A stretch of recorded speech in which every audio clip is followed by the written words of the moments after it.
Hoy voy a llamar a mi buen amigo Irati Prat de Soy Calcio para hacer el 11 histórico de futbolistas italianos de la Liga Española.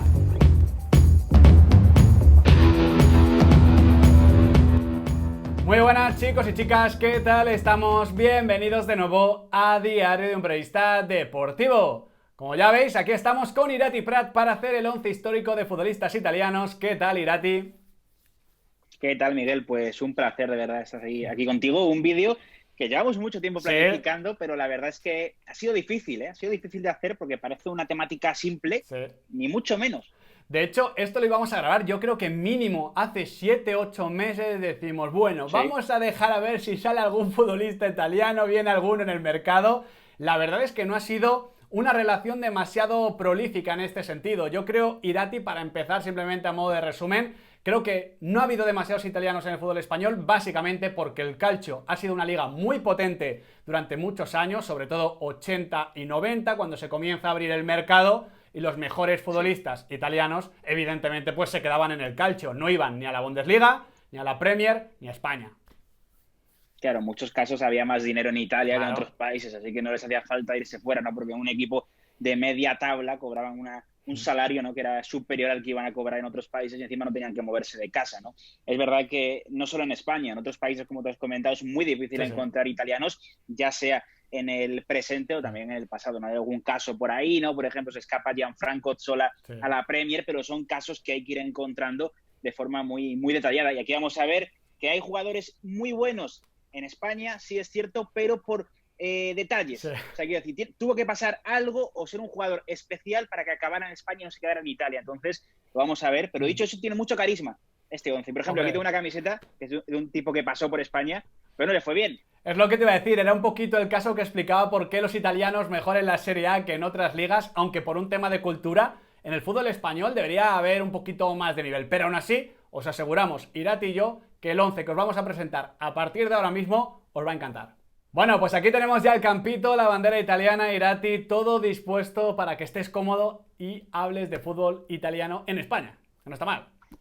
Sí, todo dispuesto a sacar un 11 dispuesto no sé si a ganar, pero a deslumbrar cuanto menos. A ganar no creo, porque por ejemplo, para empezar en portería nos tenemos que quedar con un guardameta que solo estuvo una temporada en España, es que no hay mucho donde elegir. Nos hemos quedado con Sorrentino, que lo hizo muy bien, hay que decirlo, en el Recreativo Huelva, se salva aquella Sí. temporada el decano del fútbol español, pero es que como alternativa teníamos a Viatti en el Atlético de Madrid, que sin pena ni gloria, jugando poquitos partidos, y Sirigu. Aquí sí que hubo pena, poquita gloria, porque Osasuna no lo hizo demasiado bien, a pesar seguramente de ser mejor portero que Sorrentino, que estuvo un año, ya digo, en Recre, y lo hizo bien. Sí.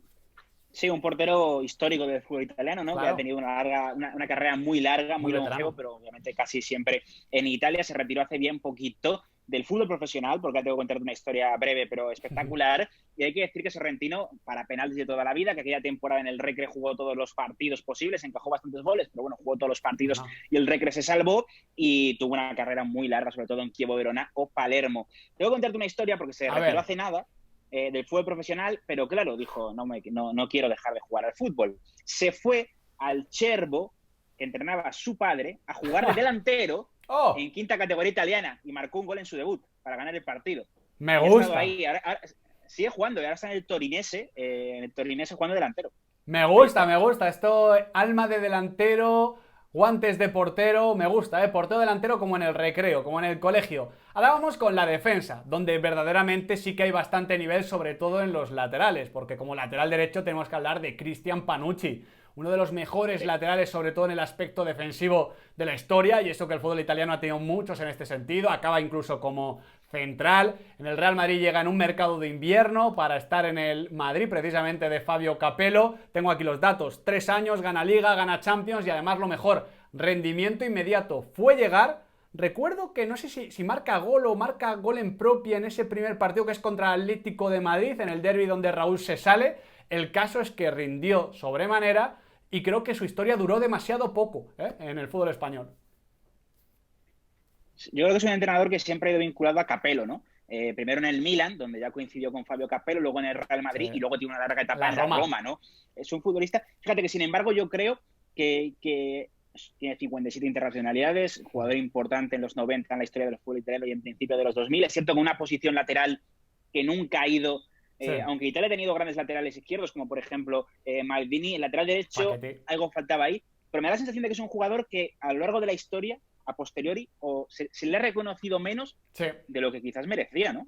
Sí, seguramente porque ya estamos acostumbrados a los laterales muy ofensivos y Panucci era un especialista, muy competitivo, muy ortodoxo, pero en ese sentido pues no tenía el brillo. De hecho, Michel Salgado le sustituye en el Madrid y sí que el gallego tenía un poquito más de recorrido.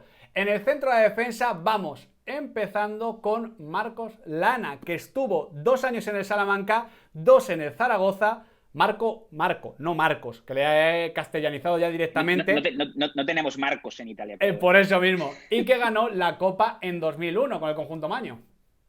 Sí, Marco Lana, que es parte histórica de aquella Sampdoria de los años 80, ¿no? Antes de llegar al fútbol español, aquella Sampdoria que ganó la Copa Italia, que ganó el Scudetto en el 90-91 y que luego jugaría la final de Champions contra el Barça en Wembley, que había ganado antes Recopa, que había llegado lejos en Europa, y es parte fundamental de aquel equipo. Es la Sampdoria de Mancini y Vialli, básicamente. Sí, Viere Chobut, estaban por ahí Attilio Lombardo, había muy buenos jugadores y al final estaba Lana en esa defensa, un gran marcador y que luego tuvo 2 etapas, ¿no? Es verdad que el Salamanca es menos mediático que el Zaragoza, ¿no? Que es un histórico del fútbol español, entiéndame. Sí, no, es un histórico, es un histórico.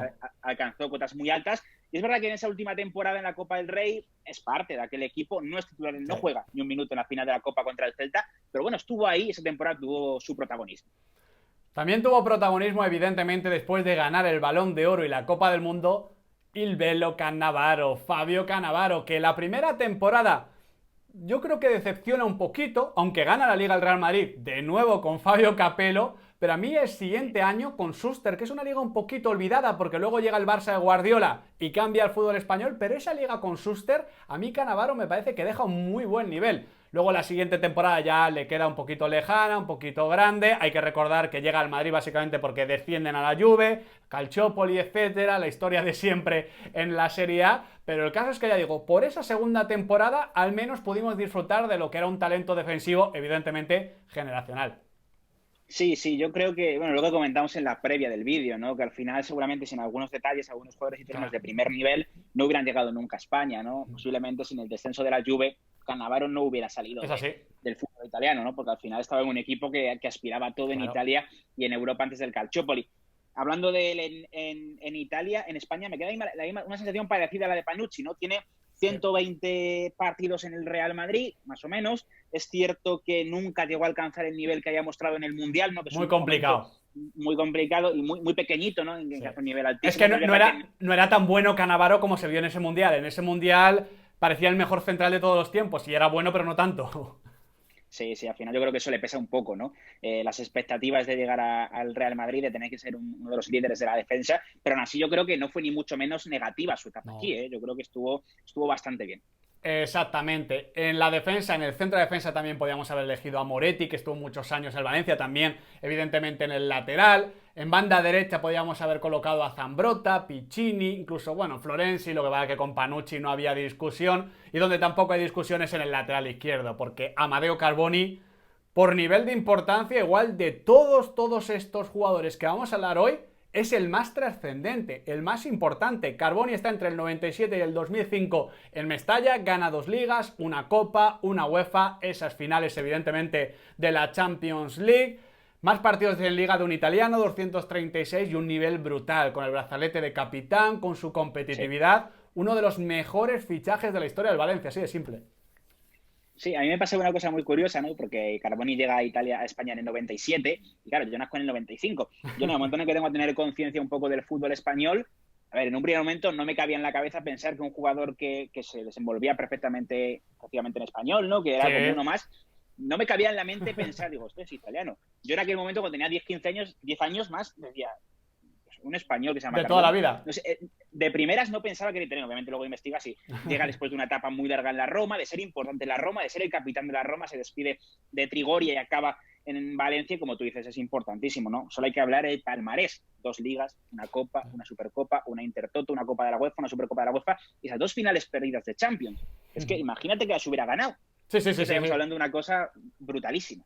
Es el mejor lateral izquierdo de la historia del Valencia, salvo que José Luis Gallá la líe mucho en los años siguientes que tenga por delante y supera al italiano. Pero es que Amadeo Carboni de verdad era de los buenos. Con él completamos esta defensa. Ahora vamos al centro del campo. Un centro del campo donde, oye, para ser fieles fantasía al fútbol italiano vamos con un tribotazo de verdad. Porque muchas veces se dice tribote y son 3 jugadores. No, tribote son 3 pivotes. Tribote es juntar a Enzo Maresca, a Tacchinardi y a Thiago Motta. Esto es un tribotazo de verdad. Comenzamos con el que tenía un poquito más de fantasía y creo yo que ofreció más nivel de largo en el fútbol español, con Maresca, porque a ver, 4 años en Sevilla, con 2 UEFAs, 3 en Málaga, 17 goles, 10 asistencias, y un Maresca que siempre jugó muy bien. Recuerdo esos años con Poulsen, centro del campo muy competitivo, sí. Y a mí la verdad es que Enzo siempre me pareció un futbolista fetiche, incluso infravalorado.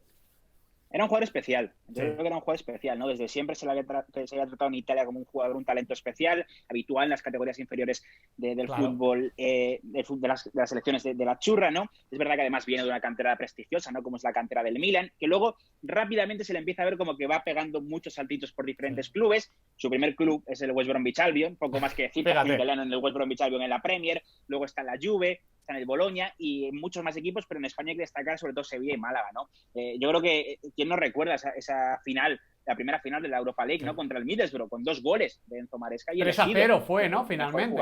4-4, creo que 4-0, pero él marca el segundo y tercer gol, un poco la sentencia del partido, y le eligen mejor jugador del encuentro, ¿no? Yo creo que si no hubiera sido por las lesiones, lo vamos a ver aquí en algunos jugadores, una tónica habitual, pero las lesiones acabaron, yo creo, con el Maresca que tanto nos gustaba. Jugador muy elegante, un jugador que ya digo, que jugaba en el doble pivote, también podía jugar algunas veces por delante, pero bueno, es un tribote de toda la vida, sobre todo porque colocamos en el medio, como ya he dicho, a Tacchinardi. Tacchinardi es el mediocentro de corte defensivo por antonomasia de siempre, que llegó ya veterano al Villarreal, estuvo 2 temporadas, yo creo que ya era el final de su carrera, también estaba limitado físicamente. Este jugador es mejor de lo que pareció en España y eso que tampoco estuvo mal. Sí. Es un mito de la Juve. Es un mito de la Juve, de una Juve histórica, de la Juve del 94 a la primera con Don mitad Lippi del siglo. Sí, claro, es que es una Juve que gana la Champions, la última Champions de la Juventus, que es habitual en las finales de Son 3, ¿no? Europa. 3 consecutivas y gana una. Bueno, no está mal. Viendo cómo está la Juventus. De hecho, es mejor balance del habitual de la Juve, que la Juve tiene 2 títulos, ¿no? Y 7 finales perdidas, o sea. Sí. Pero la verdad es que al final Tacchinardi era un jugador polivalente que llegó a jugar en un momento de su carrera como central, luego acaba afianzándose en el centro del campo y que en el Villarreal llega como cedido, ya última etapa de su carrera en la Juve, se lo quitan de encima, lo mandan cedido 2 temporadas al Villarreal y es parte fundamental de aquí el equipo de Pellegrini que llega a la semifinal de la Champions. ¿Quién no se acuerda, no? De la semifinal de la Champions contra el Arsenal, que Tacchinardi no jugó la vuelta porque como buen italiano estaba sancionado por acumulación de tarjetas.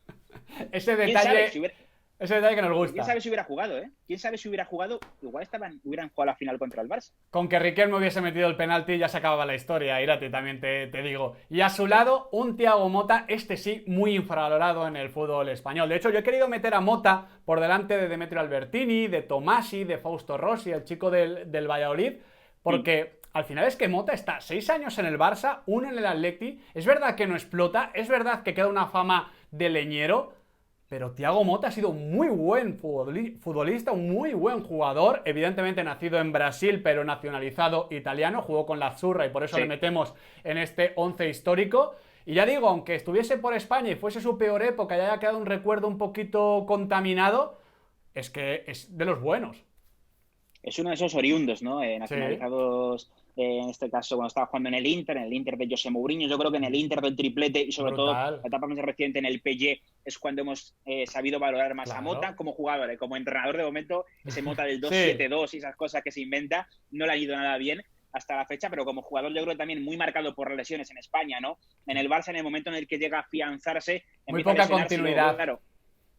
Luego, claro, parece un señor que se llama Xavi Hernández, también que dice, pues aquí tengo que jugar yo también, y es muy complicado, ¿no? Pero es verdad que sobre todo fuera de España, ¿no? Allí vimos algunos destellos, pero donde se afianzó fue fuera, era un jugador, yo creo, que siempre decíamos, joder, cuando sus equipos no lo tienen, decían, echan de menos a Motta. Sí. Es lo más positivo que tenemos que decir. Absolutamente, un jugador competitivo y ya digo, mucho mejor de lo que pareció aquí en España, donde estuvo en los primeros años. Y bueno, en el Atlético de Madrid es que ya digo, no, su participación fue un poquito difusa. No había llegado todavía el Cholo para cambiarle la historia reciente a los del Manzanares. Y ahora en punta, bueno, vamos nombre a nombre porque aquí teníamos muchos candidatos. Me he dejado fuera a Osvaldo, a Sansoni y Roberto Soriano, que yo creo que no estuvieron tan bien en el Villarreal como yo esperaba. Sí. Antonio Cassano. 19 partidos, 2 goles, 3 asistencias, una leyenda, pero que también en España no lo hizo demasiado bien. Di Baggio, evidentemente Ciro Immobile, porque su paso por Sevilla no dio para mucho. Pero bueno, al menos en punta mínimo tenemos 2 grandes y un tercer acompañante. Empezamos con Giuseppe Rossi. Rossi, en este caso, también nacido en Norteamérica, a mí es uno de los what if más grandes que más daño me han hecho, básicamente, porque Rossi era buenísimo y solo le pudieron parar las lesiones. Y recuerdo perfectamente como un año que el Barça le quería fichar, en el que se lesiona, y a mí me parecía un fichaje brutal para el Barça. Creo que en ese momento ya era de Guardiola, es decir, otro nivel. ¿Quién va a olvidar ese Rossi Nilmal del Villarreal? Sí, no, yo creo que es parte de la adolescencia de mucha gente, ¿eh? Claro. Esa pareja de futbolistas. Yo creo que es un jugador que siempre hemos hablado de Mota, ¿no? Hemos hablado de nombres como Maresca, ¿no? Que fueron parados por lesiones. Aquí ya fue a lo bestia, obviamente marcó un antes y un después en la carrera de este delantero. Que qué decir, es un jugador, sí, nació en New Jersey, que sus padres eran italianos y que muy pronto llega a Italia, al Parma, que lo ficha muy jovencito, 17 años, el Manchester United, con Sir Alex Ferguson, nueva perla del fútbol italiano en Inglaterra, no sale bien, al Parma precisamente, lo acaba haciendo Villarreal por 11 millones de euros, y ojo, 11 millones de euros en su día eran millones de euros, y 32 goles en una temporada en sí, 2010-2011 si no me equivoco, y es máximo goleador de la historia del Villarreal.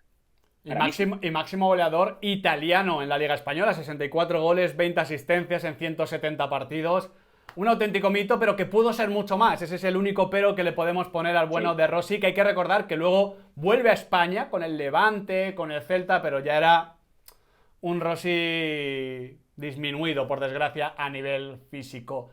Ahora pasamos a banda izquierda. Esto es un trío de nueves, también, 3 pivotes, 3 nueves. A ver, no nos hemos hecho muchos líos aquí porque no había mucho donde elegir. Colocamos ahí a Simone Sasa. Simone Sasa al final, claro, solo está 2 años en Valencia, 6 y 13 goles, pero creo que su última temporada es muy importante, es muy querido en Mestalla, era un delantero especial con sus líos mentales, pero también muy currante y que creo que se va en el mejor momento. Yo creo que si se llega a quedar en Valencia, su nominación en este 11 ideal no sonaría tan rara como quizás ahora suena. Sí, sobre todo para él, ¿no? Porque al final creo que se fue de Valencia y no ha vuelto a encontrar el sitio donde encajar, porque ahora mismo está en el Torino, el pobrecito más perdido que otra cosa. Perdido. Es un jugador muy especial, yo creo, ¿no? Necesita de muchos factores para jugar como él tiene que jugar, ¿no? Que todo vaya bien a su alrededor y en su cabeza para que pueda jugar bien sobre... Y que le den cariño, que yo creo que es lo que recibió de Mestalla. Era una relación muy de padre e hijo, un poquito difuso, pero que se termina centrando. Yo me acuerdo que, bueno, llega desde la Juve, cedido con opción de compra, una compra de 16 millones de euros, y al principio hay alguna duda, pero hay un momento en el que por parte del Valencia y de la afición no hay ninguna duda de que hay que ejercer esa opción de compra. Me acuerdo perfectamente, y eso hablaba de lo bien que había calado Simone Zaza, ¿no? Y luego es verdad que se acaba yendo en un Valencia que siempre ha sido muy complicado en esta última década, pero yo creo que es un jugador que si vuelve algún día no lo hará por la puerta de atrás. Exactamente, que puede caminar por las calles de Mestalla y alguna foto se tirará seguro en el futuro. Y en punta, uno, bueno, que estuvo solo un año, pero que es un auténtico grande y que de hecho la temporada que hace en España es Pichichi. El único Pichichi italiano que ha tenido el fútbol a churro aquí en España es, evidentemente, Cristian Vieri, que está un año en el Atlético de Madrid. Es la bueno, llega con 24 años, marca 24 goles. Es la temporada en la que el Atlético de Madrid está en Copa de Europa, marca ese famosísimo gol cuando el balón se iba a salir por línea de fondo, creo que no sé si es contra el Ajax, no recuerdo exactamente el partido, pero que le mete una curvita impresionante. Lo recuerdo verlo y luego intentar representarlo en el colegio, en el recreo con los amigos. No salía, ¿no?